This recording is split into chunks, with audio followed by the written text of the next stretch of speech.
Hello दोस्तों, welcome to my YouTube channel. मेरा नाम है विक्रांत और आज मैं शेयर मार्केट के कुछ बेसिक कंसेप्ट्स के बारे में बात करने वाला हूँ। तो चलिए शुरू करते हैं। आज हम देखने वाले हैं कि शेयर क्या होता है, कंपनी का कैपिटल स्ट्रक्चर क्या होता है, face value and market value किसे कहते हैं, ट्रेडर और इन्वेस्टर कौन होता है और सेबी एंड स्टॉक एक्सचेंजेस क्या है। तो दोस्तों आज का हमारा पहला टॉपिक है कि शेयर क्या होता है। ये मैं आपको एक एग्जाम्पल से समझाता हूँ। आपने इंडिया की सबसे famous and profitable company Reliance industries का नाम तो सुना ही होगा। इस कंपनी के ओनर है मुकेश अंबानी जी। रिलायंस इंडस्ट्रीज में जो पैसा इन्वेस्ट हुआ है वो सारा पैसा मुकेश अंबानी जी का नहीं है। कंपनी में जो पैसा लगा हुआ है उसमें से थोड़ा पैसा उनका खुद का है, थोड़ा उन्होंने बैंक से लोन लिया हुआ है और थोड़ा पब्लिक से लिया हुआ है। इसका मतलब ये हुआ कि रिलायंस इंडस्ट्रीज़ ने अपने कैपिटल को छोटे छोटे पार्ट्स में डिवाइड किया हुआ है और इसे ही हम शेयर कहते हैं।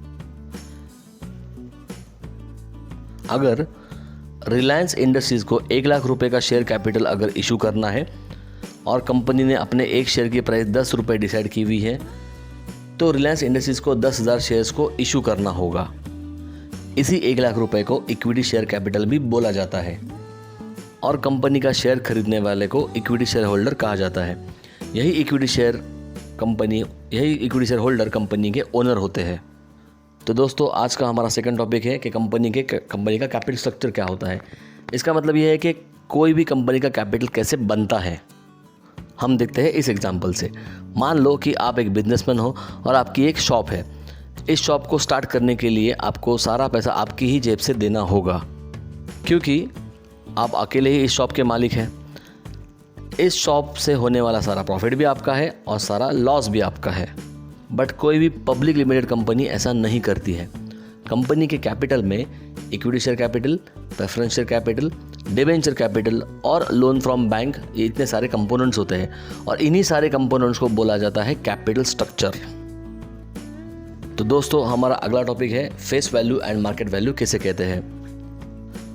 दोस्तों फेस वैल्यू वो प्राइस है जो शेयर सर्टिफिकेट पे लिखी होती है, मतलब ही शेयर्स की ओरिजिनल प्राइस। वैसे ही मार्केट प्राइस का मतलब है शेयर की करंट प्राइस, यानी आज की प्राइस, जो कंपनी के परफॉर्मेंस पे डिपेंड होती है। अगर कंपनी अच्छा परफॉर्म कर रही है, मतलब अच्छा प्रॉफिट अर्न कर रही है, तो लोग कंपनी के शेयर्स को ज़्यादा पैसे देकर भी खरीद लेंगे और कंपनी की मार्केट प्राइस बढ़ जाएगी। वैसे ही अगर कंपनी को बार बार लॉस हो रहा है तो लोग उस कंपनी के शेयर्स को बेचना शुरू कर देंगे और फिर धीरे धीरे कंपनी की जो शेयर की प्राइस है वो धीरे धीरे कम हो जाएगी या फिर नीचे आ जाएगी। अब देखते हैं कि ट्रेडर कौन होता है और इन्वेस्टर कौन होता है। दोस्तों ट्रेडर वो है जो शेयर को कम प्राइस में बाय करता है और सेम डे पे ही उसको ज़्यादा प्राइस पे बेच देता है और प्रॉफिट अर्न कर लेता है। मतलब शेयर्स को खरीदना और बेचना ये एक ही दिन में होना चाहिए, राइट। तो हम उसको बोलेंगे इंट्राडे ट्रेडर। जो एक दिन में ट्रेडिंग करेगा हम उसको बोलेंगे इंट्राडे ट्रेडर, राइट। और इन्वेस्टर वो है जो शेयर्स को सेम डे पे नहीं बेचता है, मतलब जो इंट्राडे ट्रेडिंग नहीं करता है। मतलब वो शेयर्स को बाय तो कर लेगा, बस सेम डे पे नहीं बेचेगा। वो क्या करेगा, शेयर्स को होल्ड करेगा, लॉन्ग टर्म के लिए शेयर्स को होल्ड करेगा। तो दोस्तों हमारा लास्ट टॉपिक है सेबी और स्टॉक एक्सचेंजेस क्या है। दोस्तों सेबी का फुल फॉर्म है securities exchange board of India. SEBI 1988 में एस्टैब्लिश हुआ था। अब देखते हैं कि सेबी के काम क्या है, मतलब सेबी के ऑब्जेक्टिव्स क्या है। तो दोस्तों सेबी स्टॉक एक्सचेंज में की एक्टिविटीज़ को रेगुलेट करता है। सेबी इन्वेस्टर्स के राइट को और उनकी इन्वेस्टमेंट को सुरक्षित रखने का काम करता है। स्टॉक मार्केट में कोई फ्रॉड ना हो इसलिए रूल सेट करता है और सेबी शेयर ब्रोकर्स के लिए भी रूल सेट करता है और उन पे कंट्रोल करता है। अब देखते हैं कि स्टॉक एक्सचेंजेस क्या है। दोस्तों स्टॉक एक्सचेंज का ही मतलब स्टॉक मार्केट है। इंडिया में 2 मेन स्टॉक एक्सचेंजेस है। पहला है बॉम्बे स्टॉक एक्सचेंज जिसे हम BSE कहते हैं और दूसरा सबसे बड़ा स्टॉक एक्सचेंज है नेशनल स्टॉक एक्सचेंज यानी NSE। दोस्तों बॉम्बे स्टॉक एक्सचेंज में 5,000 से भी ज़्यादा कंपनीज लिस्टेड है।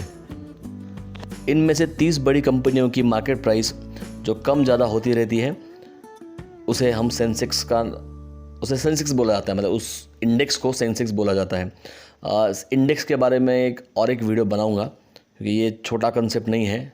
तो यहाँ पे जस्ट मैंने शॉर्टकट में आपको बताया हुआ है कि जो बॉम्बे स्टॉक एक्सचेंज में जो 5000 कंपनी है ना, उसमें जो 30 बड़ी कंपनी है, उस 30 बड़ी कंपनियों की मार्केट प्राइस में जो इंक्रीज़ और डिक्रीज़ होता है, वो जो शो करता है इंडेक्स, उसे हम बोलते हैं सेंसेक्स, राइट। वैसे ही दोस्तों नेशनल स्टॉक एक्सचेंज में यानी NSE में 1600 से ज़्यादा भी कंपनी लिस्टेड है, राइट। और इनमें से 50 बड़ी कंपनियों का मार्केट प्राइस जो कम ज़्यादा होता है उसे बोला जाता है निफ्टी, मतलब उसे जो शो करता है उसे बोलते हैं निफ्टी इंडेक्स। तो निफ्टी एंड सेंसेक्स पे एक बार अलग बात भी कर लेंगे। तो बेसिकली BSE का होता है सेंसेक्स एंड निफ्टी का होता है, मतलब NSE का होता है निफ्टी।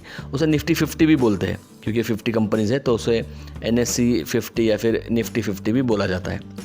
तो दोस्तों आज के इस वीडियो में इतना ही। Thank you so much for watching this. And अगर आपको ये वीडियो पसंद आया है तो प्लीज़ सब्सक्राइब कीजिए, नोटिफिकेशन आइकन को दबाइए ताकि आपको नए आने वाले वीडियोज़ का नोटिफिकेशन मिले और आप वो देख सकें। और लाइक कीजिए, कमेंट कीजिए, शेयर कीजिए। And thank you so much again.